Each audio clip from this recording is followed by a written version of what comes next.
3 نصیحتیں آپ کو کرتا ہوں، اس کے اندر یہ کرتا ہوں، جملہ غور سے سننا میرا۔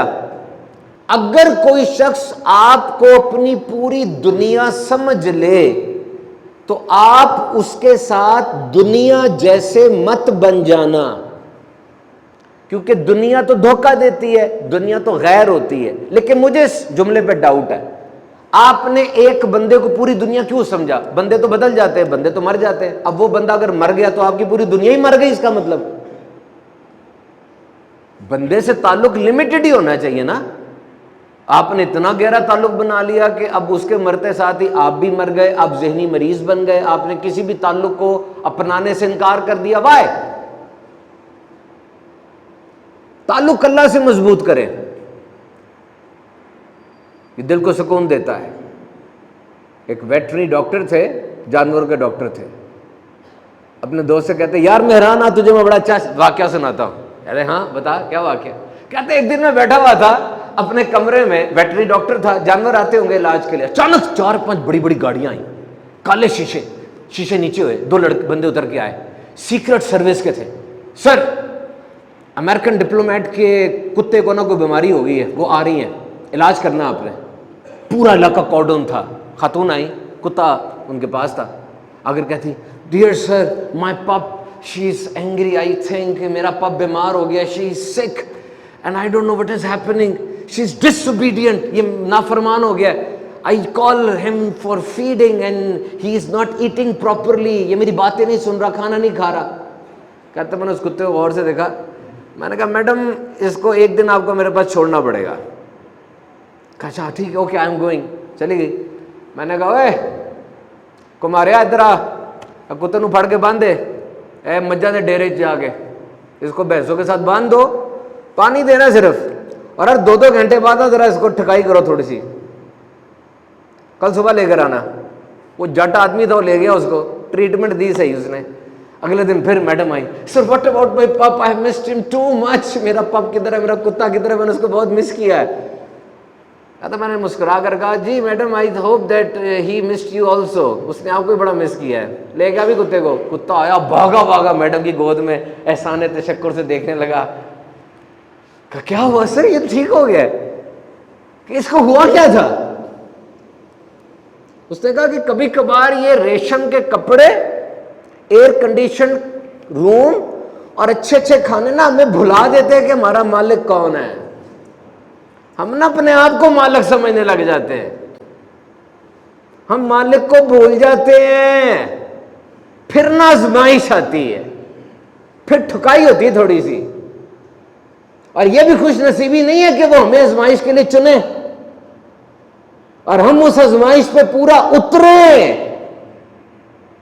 اور ایک دم کہ مالک معاف کر دے، میں بھول گیا تھا، مالک مجھے تو نے پور ڈبو دیا نعمتوں میں، میرے پہ نعمت کی فروانی تیری طرف سے بڑی تھی لیکن میری طرف سے نافرمانی بڑی تھی۔ یہ تیرا مجھے چن کر آزمائش میں ڈالنا، یہ تکلیف کے لیے مجھے ٹارگٹ کرنا مرنے سے پہلے، یہ بھی تو نعمت ہی ہے نا۔ نعمت کی ڈیفینیشن کلیئر کرو اپنے ذہن کے اندر، اور پھر اس آزمائش کی کٹالی سے گزرنے کے بعد جب وہ نیا ورژن ابھرتا ہے، کتنا بہترین ورژن ہوتا ہے وہ۔ مولانا روم جا رہے تھے، رستے میں دیکھا ایک بچہ کیچڑ میں لت پت گر گیا ہے، لوگ گزر رہے ہیں، کوئی پرواہ نہیں کر رہا۔ اچانک ماں آئی، 2 تھپڑ لگائے اس کو، دلایا، کپڑے پہنائے، غش کھا کے گر گئے۔ کہا کیا ہوا؟ کہا یہ دیکھ، یہ کیا واقعہ ہو گیا میری آنکھ کے سامنے۔ اسی طرح بندہ دنیا کے گند میں لتھڑ جاتا ہے اور دنیا پرواہ نہیں کر رہی ہوتی، پھر اچانک رب کی رحمت کو جوش آتا ہے، اس کو آزمائشیں دی جاتی ہیں تاکہ وہ صاف ہو جائے، اس پر تکالیف ڈالی جاتی ہیں تاکہ وہ دھل جائے، اور اس کے بعد اس کو سیٹ کیا جاتا ہے۔ کئی ایسی مصیبتیں ہیں، کئی ایسی تکالیف ہیں جو آپ کو پتہ ہی نہیں، آپ کو کلین کرنے کے لیے آ رہی تھی، ڈرائی کلین ہو رہے تھے آپ۔ تو ہر دھکا وہ آپ کو گرانے کے لیے نہیں ہوتا، ہر دھکا آپ کو گرانے کے لیے نہیں ہوتا۔ یاد لے لو، میرا جملہ لے لو یہ والا، ٹیک this sentence, this is important. آپ لوگوں کے الفاظ پر نہیں، لوگوں کی نیت کی طرف توجہ دیں، کیونکہ بعض اوقات آپ کو ڈانٹا جا رہا ہوتا ہے اور اس ڈانٹنے کے اندر اصلاح پوشیدہ ہوتی ہے، اور وہ مسکرا کے آپ کی جڑیں کاٹ رہا ہے۔ دھکا دشمن کی طرف سے نہیں ہے، سارے دھکے دشمن کی طرف سے نہیں ہوتے، آپ خود جم جاتے ہیں، آگے بڑھنے سے انکار کر دیتے ہیں، سارا دن سوئے ہوئے ہیں، تو ماں جو آپ کو اٹھا رہی ہے، مار رہی ہے، باتیں سنا رہی ہے، یہ دھکا اچھا دھکا نہیں ہے؟ استاد آپ کو سکھا رہا ہے، ڈانٹ رہا ہے، سب کے سامنے آپ کو بتا رہا ہے، آپ کو برا لگ رہا ہے، لیکن یہ اچھا دھکا ہے، اس دھکے نے آپ کو آگے لے کر جانا ہے۔ So my dear friends, consider this fact. Thus all these blessings of Allah, they have different cloaks and they have different things in our mind. لوگوں پہ دل نہ لگائیں، لوگوں کے ساتھ دل نہ لگائیں، مان لیں، مایوس ہوں گے، پریشان ہوں گے، لوگ نہیں رہتے، لوگ بدل جاتے ہیں۔ کبھی کبھار کسی سے آپ کو بڑی خاص امیدیں ہوتی ہیں کہ یہ بندہ میرے ساتھ یہ کام کرے گا، اس کو کرنا چاہیے، لیکن وہ نہیں کرتا، پھر آپ کتنے پریشان ہو جاتے ہیں، ہے نا؟ اپنی اولاد سے امیدیں ہیں آپ کو۔ تیسرے دن مجھے ایک بندہ ملا، اس نے مجھے ایک بات کہی، میں حیران رہ گیا۔ کہتا ہے کہ یہ جتنے بڑے ہیں نا ہمارے ماں باپ دادے، ان کو چاہیے اپنی زندگی میں زمینیں تقسیم کر کے جائیں۔ یہ جتنے بڑے ہیں نا ہمارے، انہیں چاہیے اپنی زندگی میں کہہ کے جائیں، یہ پلاٹ تیرا ہے، یہ سونا تیرا ہے، یہ تیرا، یہ تیرا ہے، اب جائیں دنیا سے۔ ان کی خواہش ہوتی ہے جی ایک ہی گھر کے اندر سارے بچے ہماری آنکھوں کے سامنے رہے۔ میں غلط نہیں کہہ رہا، لیکن آپ کو اندازہ ہے کہ جیسی آپ کی آنکھیں بند ہوتی ہے پیچھے کیا حال ہو جاتا ہے؟ آپ کے گھروں میں نہیں ہوا ایسے؟ بتائیں، ایک کھڑا ہو کے مجھے کہہ دے جی نہیں ہوا۔ بہنیں آ جاتی ہیں، بہنوں کے شوہر ہیں آگے، وہ ان کے منہ کیسے چپ کرائیں گے آپ؟ ہمارا حصہ دیں۔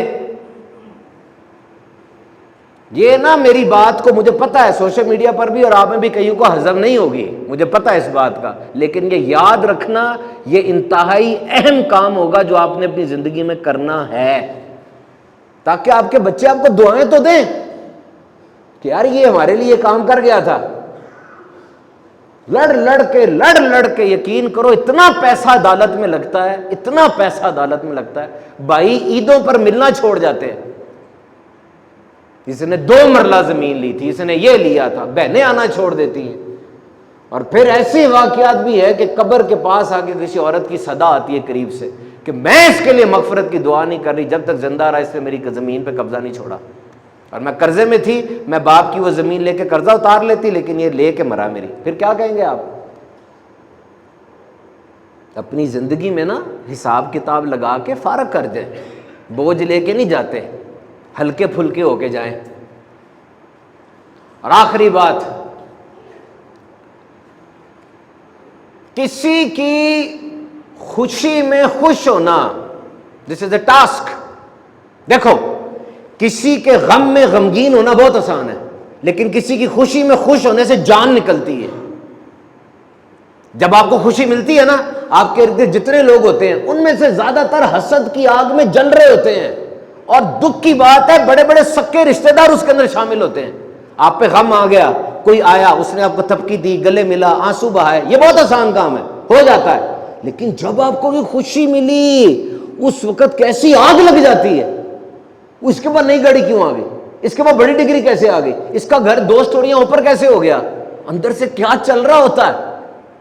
مجاہدہ ہے یہ، کسی خوشی میں خوش ہو جاؤ کہ یار تجھے کچھ ملا، ویری گڈ۔